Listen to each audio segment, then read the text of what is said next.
আজকের মুভির শুরুতে দেখতে পাই এই মুভির প্রধান চরিত্র গিলকে। সে শহরে এসেছে চাকরির জন্য। শহরে গিলের প্রথম দিনগুলো মোটেও সহজ ছিল না। পরিবার পরিজন ছেড়ে আশার আলো নিয়ে এসেছে এক অচেনা শহরে, ভালো একটা চাকরির খোঁজে। কিন্তু বাস্তবতা অন্যরকম। চাকরি হারিয়েছে, বারবার ইন্টারভিউ দিলেও কোনো ফল পায়নি। দিনের পর দিন তার কপালে ছিল হতাশা। তবুও গিলের কাছে একটা ছোট আশার আলো ছিল। তার কাছে এক অদ্ভুত দক্ষতা ছিল, ইকলা মেশিনে গেম খেলার ক্ষমতা, যা দিয়ে সে অল্প সময়ে প্রয়োজনীয় টাকা জোগাড় করতে পারত। গেমটা নিয়মিত খেলত সে।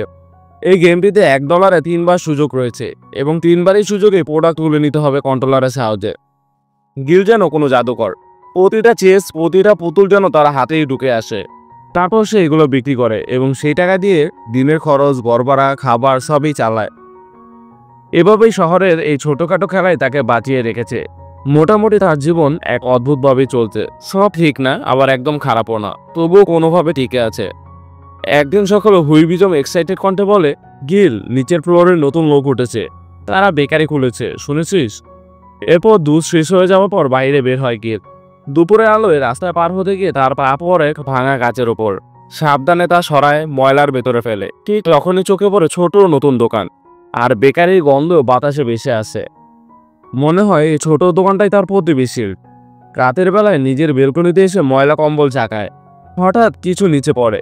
নেমে দেখে, ওহ, নেকড়িলো। হাতে নিয়ে ফেরার পথে বেঞ্চে বসে এক মেয়ে খেয়াল করে কোল্ড ড্রিঙ্কস খাচ্ছে, কিন্তু চোখে যেন এক আলাদা জগতের রহস্য। গিল হঠাৎ ফ্রোজেন হয়ে যায়। মেয়েটার হাসি, তার ভঙ্গি, চোখের ঝলক একসময়ের জন্য যেন পুরো সময় থমকে যায়, যেন পুরো শহর থেমে গেছে। হৃদয়টা অচেনা উত্তেজনা ভরে যায়। বন্ধুকে পরের দিন বলে, আমি ওকে দেখেছিলাম, আর আমার কাছে মনে হলো যেন পরে নিজে এখানে নামলো। আমি তাকিয়ে হতবাক হয়ে গেছিলাম। এরপর কলা মেশিনে গেম খেলতে গিয়ে গিল হুইবিজমকে বেশ কিছু উপহার জিতিয়ে দেয়। বাড়ি ফেরার সময় লিফটে ওঠে, তখন এসে মেয়েটি যাকে গতকাল বেঞ্চে দেখেছিল অদ্ভুতভাবে লিফটের সামনে দাঁড়িয়ে থাকে এবং হঠাৎ করে আক্রমণ শুরু করে। আত্মরক্ষা করতে গিয়ে গিল হাতে থাকা ছোট পুতুলটা দিয়ে তাকে দূরে ঠেলে দেয়। এতে মেয়েটি আরও রেগে যায় এবং গিলের গাড়ে মারতে শুরু করে। শেষে আর কোনো উপায় না পেয়ে গিল মাথা দিয়ে আঘাত করে এবং মেয়েটিকে দূরে সরিয়ে দেয় আত্মরক্ষার জন্য। পরের দিন ঘুম ভাঙলেই গিল লাঠি হাতে নিয়ে মেয়েটাকে খুঁজতে থাকে, কিন্তু কোথাও তাকে খুঁজে না পেয়ে বাইরে বেরিয়ে আসে। বাইরে এসে থাকে সেই নতুন বেকারিটা এবার খুলে গেছে। কৌতূহলবশত কাছে গিয়ে ভালো করে দেখতে থাকে। তখনই বেকারির ম্যানেজার আরা এসে তার পাশে দাঁড়ায়। হঠাৎ হতবাক হয়ে গিল বলে, আমি রুটি কিনতে এসেছি। আরা একটু হেসে জিজ্ঞাসা করে, আপনার বাসা কি এখানেই? গিল উত্তর দেয়, হ্যাঁ, আমরা একই বিল্ডিংয়ে থাকি, আমি উপরে তলায়। এই কথা শুনে আরা তার বস সিএনজিকে ডেকে বলে, ম্যাম, এই ছেলেটা আমাদের বিল্ডিংয়ে থাকে। গিল তাকিয়ে দেখে ওই সিএনজি তো সেই মেয়েটা, যে মেয়েটাকে গতকাল সে মাথা দিয়ে মেরেছে এবং সেখান থেকে পালিয়ে গেছে। সেই মেয়েটা এতটাই সুন্দর যে পরীর মতো। ভয়ে গিল মুখ লুকিয়ে সেখান থেকে বেরিয়ে যায়, কিন্তু পেছন থেকে সিএনজি তাকে ডাক দেয়।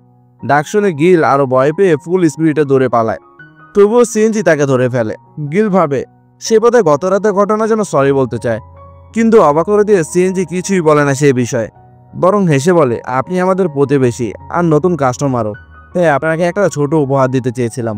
গিল থমকে যায়, অবাক হয়ে তাকিয়ে থাকে। সারাদিন তার মাথায় ঘুরতে থাকে একটাই প্রশ্ন, যে মেয়েটাকে সে গতকাল আঘাত করেছিল সে কোনো কিছুই বলল না তাকে। তাহলে কি মেয়েটা সত্যিই সেই ঘটনার কোনো স্মৃতি মনে নেই? তারপর রাত যখন 2টা বাজে, সিএনজি তার ঘরে ঘুমিয়ে পড়ে। ঘুমে এসে দেখে অন্ধকারের মধ্যে কোনো এক কোণে একটা মেয়ে বসে আছে। হঠাৎ করে তার ঘুম ভেঙে যায়।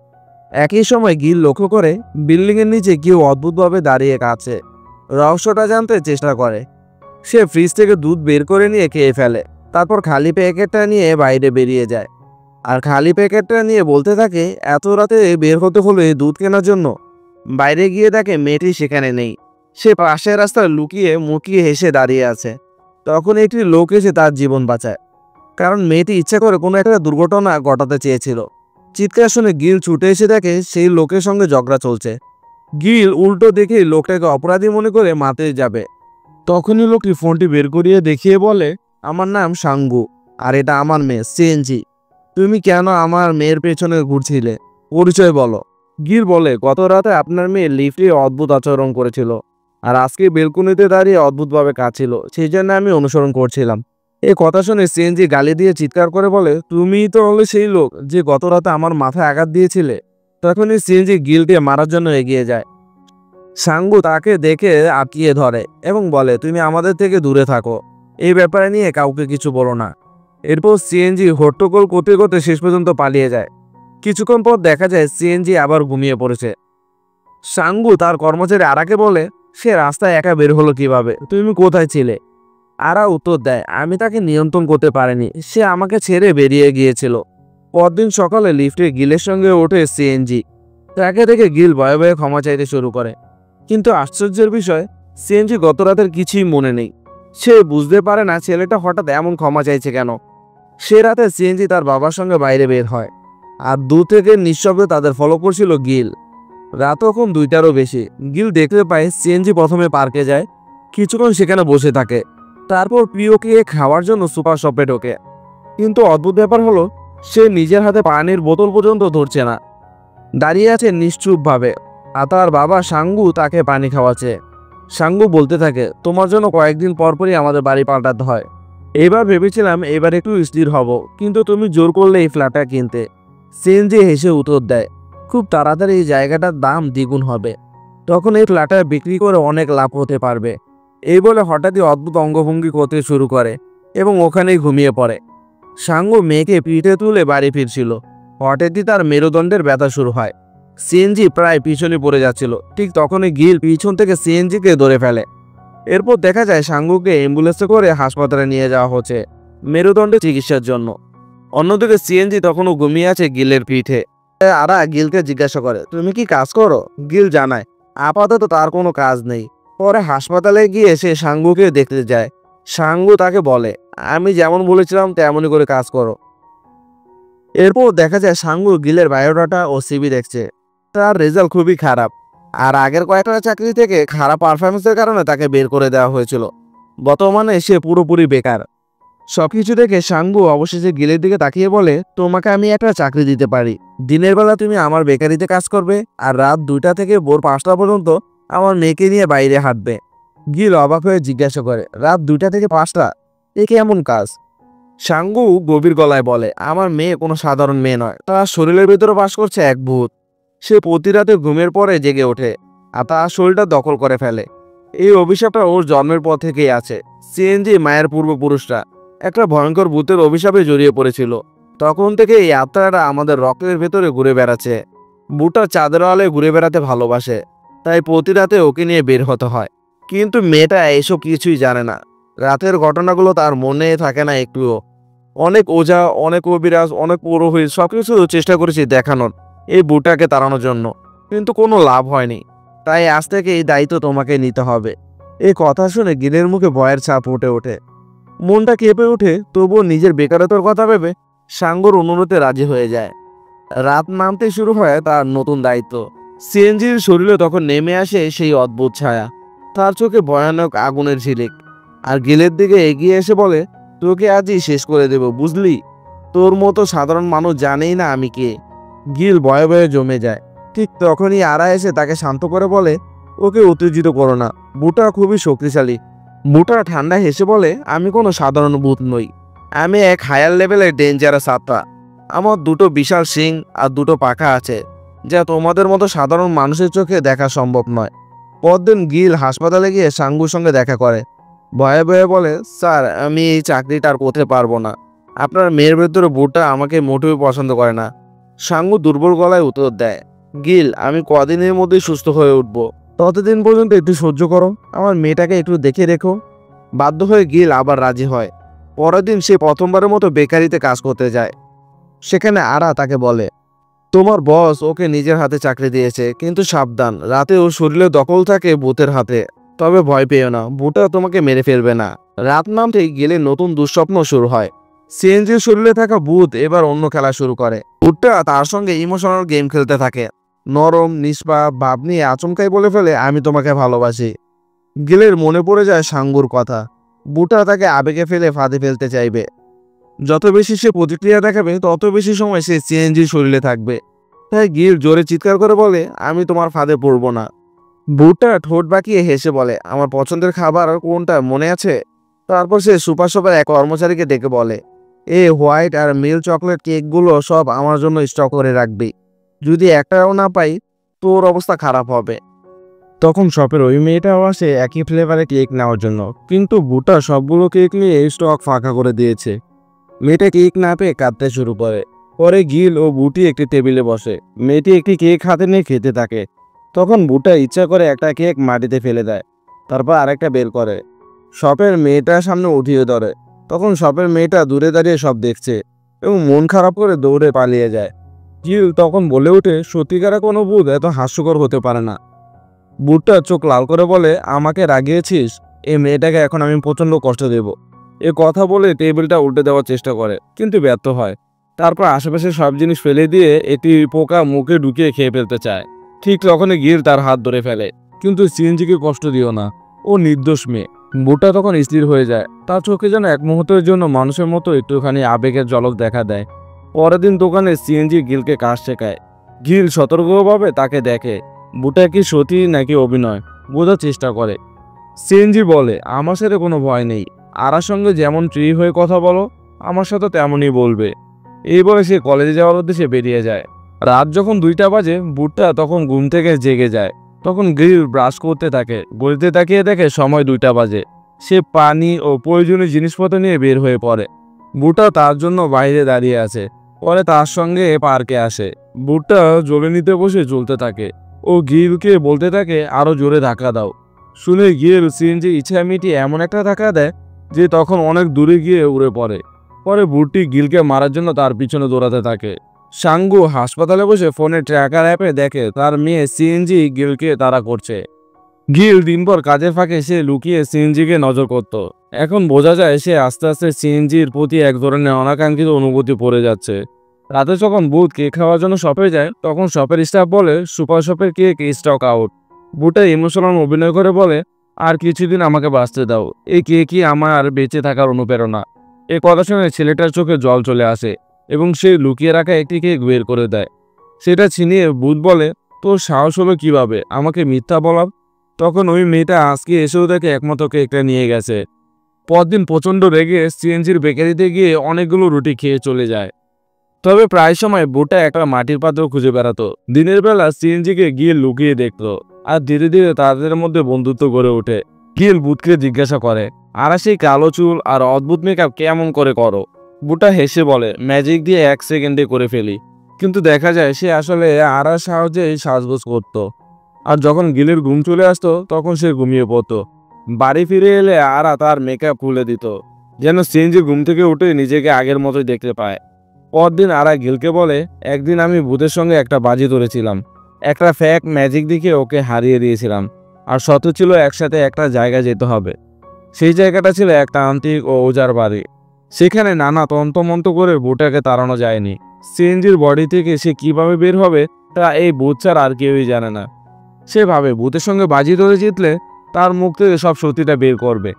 পরিকল্পনা অনুযায়ী সে একদিন রাতের বেলা ভূতটাকে নিয়ে যায় এক প্রো মেশিনের কাছে। বলে, তুমি একটা পুতুল বেছে নাও, 3বারের মধ্যে আমি সেটা তুলে আনবো। ভূত বলে, যদি না পারো তাহলে সিএনজি শরীরে 3 ঘন্টার বদলে 6 ঘন্টা থাকবো। গিল বলে, আর যদি আমি জিতি তাহলে তোমাকে বলতে হবে কিভাবে সিএনজিকে মুক্তি দেওয়া যায়। ভূত রাজি হয়, সাদা একটা পুতুল দেখায়। প্রথম 2বার গিল ব্যর্থ হয়। ভূত তখন হেসে তাকে উত্ত্যক্ত করে।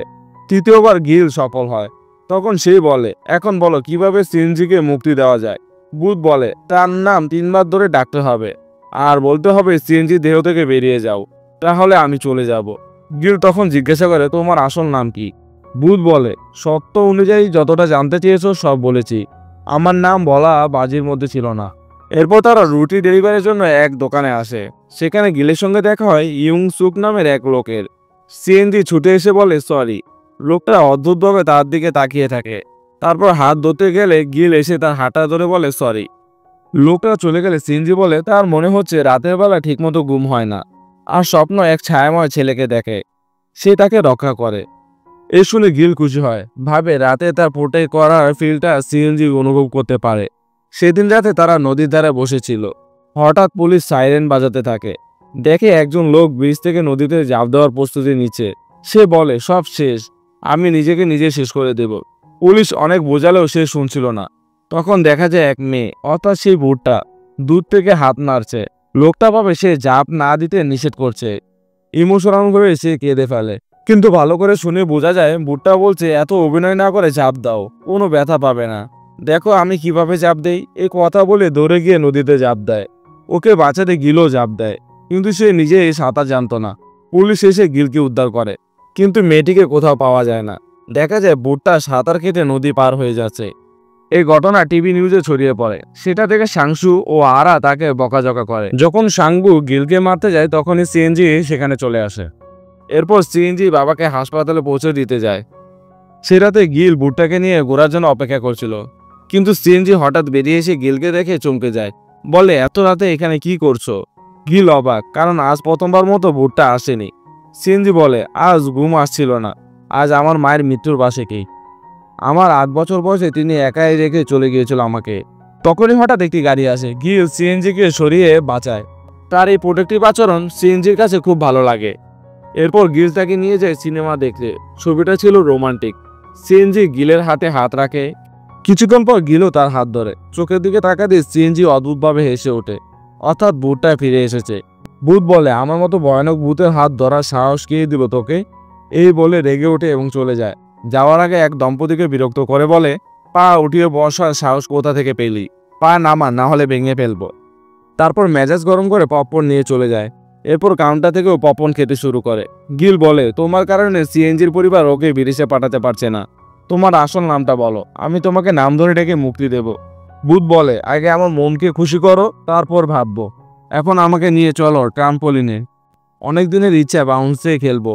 আমার কথা শুনলে ধীরে ধীরে আমি কম সময় থাকবো, তারপর এক সময় আর ফিরবো না।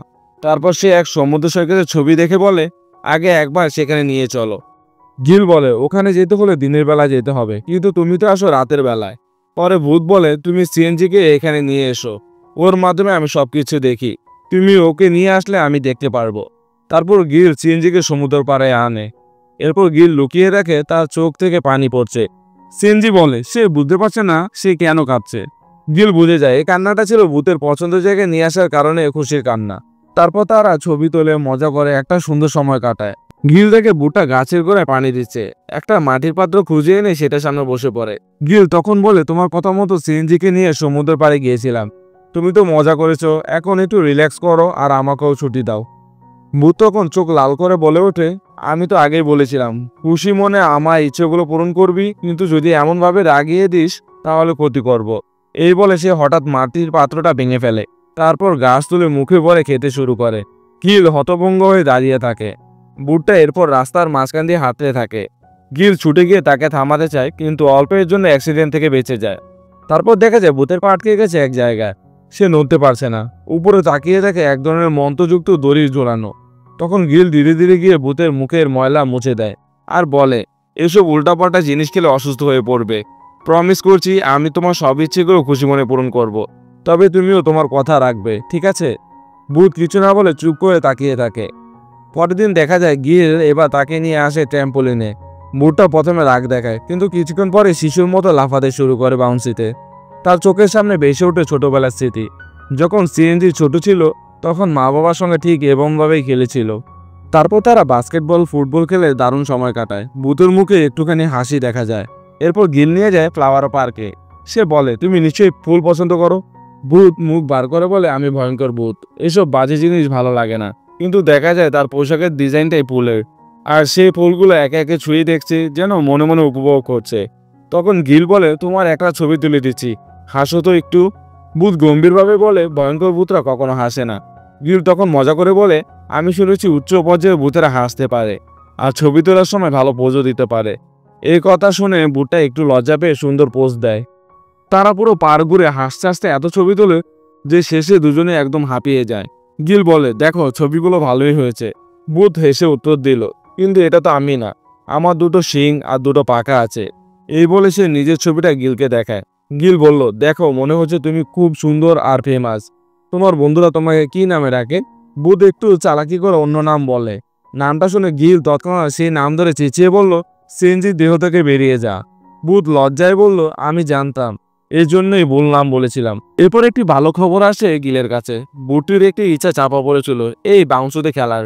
এখন থেকে সিএনজির দেহ এই ভূত 30 মিনিট কম সময় থাকবে। আগে যেখানে 3 ঘন্টা থাকতো সেখানে এখন কম শুনে আরা বলে, তুমি এমন কিছু করো যাতে ভূত খুশি হয়ে আরো 30 মিনিট কমায়। গিলের মাথায় একটা আইডিয়া আসে। সে রাতে ভূতটিকে নিয়ে একটি পার্টিতে যায়। ওদিকে ভূতটা পার্টিতে এসে এক মেয়েকে জিজ্ঞাসা করে, এত সুন্দর আইল্যান্ডটা তুমি কোথা থেকে কিনলে? এক পর্যায়ে গিল দেখে এক লোক তার হাত ধরে টানছে। ওই লোকটি ছিল ইয়াংসিক, যার সাথে কয়েকদিন আগে গিলের ধাক্কা লাগে। ইয়াংসিক জিজ্ঞাসা করে, এই মেয়েটি তোমার কি হয়? গিল কটপথে বলে, ও আমার গার্লফ্রেন্ড। ইয়াংসিক মেয়েটার দিকে অদ্ভুতভাবে তাকিয়ে সেখান থেকে চলে যায়। পরদিন সিএনজি দেখে আরা ও হুইবিয়াম দুষ্টামি করছে। গিলকে বলে, ওরা কবে থেকে এত ঘনিষ্ঠ হলো? আসলে গতকালের পার্টির কথা সিএনজির মনে নেই। পরে ইয়াংসিক তাদের কাছে আবারও আসে। অদ্ভুতভাবে তাকিয়ে একটি ক্যান্ডি কিনে সেখান থেকে বেরিয়ে যায়। গিল তাকে থামিয়ে পরিচয় জানতে চায়। ইয়াংসিক বলে, এই মেয়েটার সঙ্গে কিছু আছে, আমি জানি। আমি মন্ত্রযুক্ত দড়ি জ্বলিয়ে চেক করেছি, দূর থেকে ফলো করেছি। যতবার তাকে ধরতে গিয়েছি তুমি পিছু ছাড়িয়েছ। একমাত্র আমিই পারবো তাকে মুক্তি দিতে। গিল সোজাসুজি বললে, আপনি ভুল করেছেন, এমন কিছুই ওর সঙ্গে নেই। রাতে ভূত ফিসফিস করে বলে, ইয়াংসিক একজন তান্ত্রিক। তার পূর্বপুরুষরা চেষ্টা করেছে কিন্তু ব্যর্থ হয়েছে। সে আমাকে ধরতে পারবে না। পরের দিন সিএনজি ক্লাসে যাওয়ার সময় গিল বলে, ফেরার পথে আমাকে কল দিও, তোমাকে আনতে যাব। এই কথা শুনে সিএনজি বেশ খুশি হয়। সেদিন বাড়ি ফেরার পথে এক মেয়ে তাকে জুতোর ফিতা বেঁধে দিতে বলে। এরপর খুশি হয়ে তাকে একটা ক্যান্ডি দেয়। সে বাসে উঠে ক্যান্ডিটা খেয়ে ঘুমিয়ে পড়ে। ঠিক তখনই ইয়াংসিক এসে তার পাশে দাঁড়ায়। ওদিকে গিল আর সাংসু দোকানে ছিল। গিলের মনে পড়ে যায়, সিএনজি তো ফেরার পথে কল করার কথা ছিল, কিন্তু এত রাত পেরিয়ে গেল এখনো ফোন করেনি। স্যাংজু ট্র্যাকিং অ্যাপে দেখে তার মেয়ে ভুল পথে যাচ্ছে। এই দেখে গিল তাড়াহুড়ো তার ফোন নিয়ে ছুটে বেরিয়ে যায়। ততক্ষণে ইয়াংসিক সিএনজিকে নিয়ে চলে গেছে। শেষে তাকে বেঁধে ক্যামেরা অন করে ভূত তাড়ানোর কাজ শুরু করতে থাকে। তখন সিএনজি শরীরে থাকা ভূতটি বেরিয়ে আসে।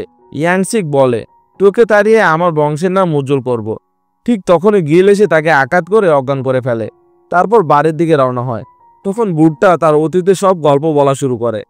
আজ থেকে প্রায় 170 বছর আগে, সালটা ছিল 1855। গ্রামে শুরু হয়েছিল মারাত্মক মহামারী আর খাদ্য সংকট। একদিন একটা মাছ কুড়িয়ে পেয়ে আমি জলদি বাড়ি নিয়ে যাই অসুস্থ বাবা আর বোনকে খাওয়ানোর জন্য, কিন্তু ততক্ষণে তারা মারা গেছে। মাত্র 20 বছর বয়সে আমি হয়ে যাই অনাথ আর পরিবারহীন। গ্রামের মহামারী থেকে মুক্তি পেতে একজন ওঝাকে ডাকা হয়। সে জানায় একটা জীবন উৎসর্গ করতে হবে, কিন্তু স্বাভাবিকভাবে কেউ রাজি হয় না। তখন গ্রামের সবাই মিলে টার্গেট করে আমাকে। গরিব আর অনাথ হওয়ায় কেউ আমাকে বাঁচাতে আসেনি, আমাকে জীবন্ত পুড়িয়ে ফেলা হয়। এক দয়ালু পরিবার আমার ছাইগুলো একটা হাড়ির মধ্যে রেখে তারপরে পুঁতে রাখে। আমার আত্মা সে অন্ধকার হাড়ির ভেতরে দিন কাটাতো। ধীরে ধীরে সব দুঃখ ও কষ্ট কমে যাচ্ছিল। এভাবে 100 বছর পেরিয়ে গেলে আমি হয়তো সব ভুলে শান্তিতে থাকতে পারতাম। কিন্তু 50 বছর পর একদিন সিএনজি দাদি সেই হাড়িটা খুঁজে পায়। ছাইগুলো ফেলে দিয়ে সেটা মুছে সে র্যাকে সংরক্ষণের জন্য রেখে দেয়। সে পাত্র ছাড়া আমার আর কোথাও যাওয়ার জায়গা ছিল না, তাই বাধ্য হয়ে তার শরীরে ঢুকে পড়ি। রাগ আর অভিমান থেকে সবাইকে কষ্ট দিতাম। তার পেটে থাকা সন্তানের শরীরে ঢুকে পড়ি। এভাবে এক এক করে শেষ পর্যন্ত সিএনজির শরীর পর্যন্ত পৌঁছে যাই। ওইসব তান্ত্রিকরা সিএনজিকে দেখে বুঝে ফেলেছিল তার ভেতরে একটা অসহায় আত্মা আছে। তারা জানতো আমাকে ধরতে গেলে অনেক কষ্ট পেতে হবে, তাই আমি নিজেকে ভয়ঙ্কর ভূত হিসেবে প্রকাশ করতাম। যদি পূর্ণিমার আগে সেই মাটির হাড়ির ভেতরে ফিরে যেতে না পারি, তাহলে এই কষ্টকর স্মৃতিগুলো নিয়ে অন্ধকারে ঘুরে বেড়াতে হবে। এই কারণে আমি সবসময় সেই হাড়িটা খুঁজে ফিরি।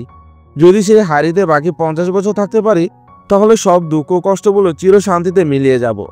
বাড়ি ফিরে ভূতটা অপেক্ষা করতে থাকে 2 দিন পরে পূর্ণিমার জন্য, কারণ এই 2 দিনই মানুষের শরীরে থাকার শেষ সময়।